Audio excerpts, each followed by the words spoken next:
जंग का नाम सुनते ही हमेशा हमारे दिमाग में गोलियाँ, बॉम्ब्स और हर तरफ तबाही का तस्वर आता है। लेकिन क्या कभी किसी ऐसी जंग के बारे में सुना है जिसमें ना तो गोलियाँ चलती हैं, ना ही बॉम्ब फटते हैं? यही थी cold war.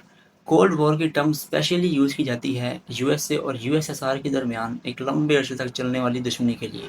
World war to ख़त्म होते ही जो दो बड़ी सुपर पावर्स थी, अमेरिका और यूएसएसआर, जो जंग में तो इकट्ठी लड़ी थी, लेकिन जंग ख़त्म होते ही उनके दरमियान एक आइडियोलॉजी का फ़र्क सामने आता है, जिसमें अमेरिका ये चाहता था कि लोग अपने बिजनेसेस करें, आज़ाद रहें और वोट देकर अपने लीडर को चुनें।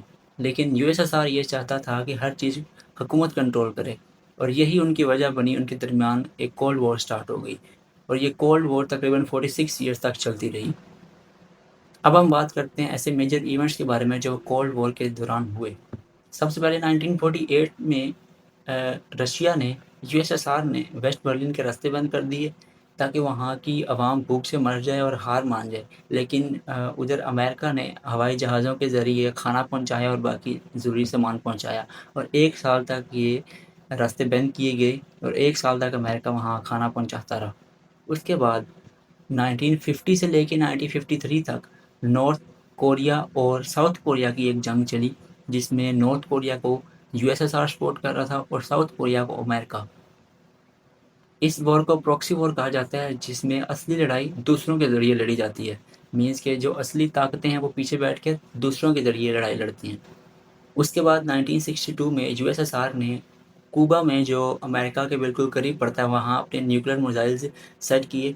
जब अमेरिका को पता चला तो अमेरिका ने क्यूबा को ब्लॉक कर दिया। दोनों तरफ टेंशन इतनी बढ़ गई थी कि दुनिया कहीं वर्ल्ड वॉर 3 की तरफ ना चली जाए। लेकिन आखिर में दोनों मुल्कों ने आपस में बातचीत करके इस मसले को हल किया।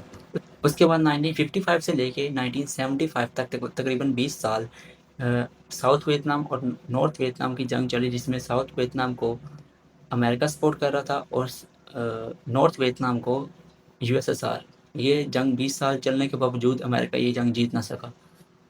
उसके बाद इन दोनों मुल्कों के दरमियान आपस में स्पेस वॉर स्टार्ट हो गई, जिसमें यूएसएसआर ने अपना पहला सैटेलाइट स्पेस में भेजा, जिसके जवाब में अमेरिका ने अपना पहला आदमी चाँद पे भेजा। और दोनों मुल्कों ने बहुत सारे न्यूक्लियर मिसाइल्स और न्यूक्लियर बॉम्ब्स भी बनाए।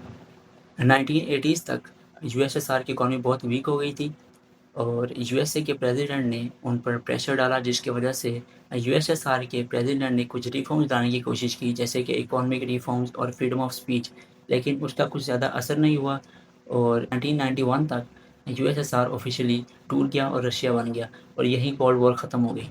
कोल्ड वॉर से हमें सीखने को ये मिलता है कि अगर आइडियोलॉजिकल डिफरेंस सही तरह से हैंडल ना किए जाएँ तो दुनिया बहुत ख़तरनाक सिचुएशन तक जा सकती है।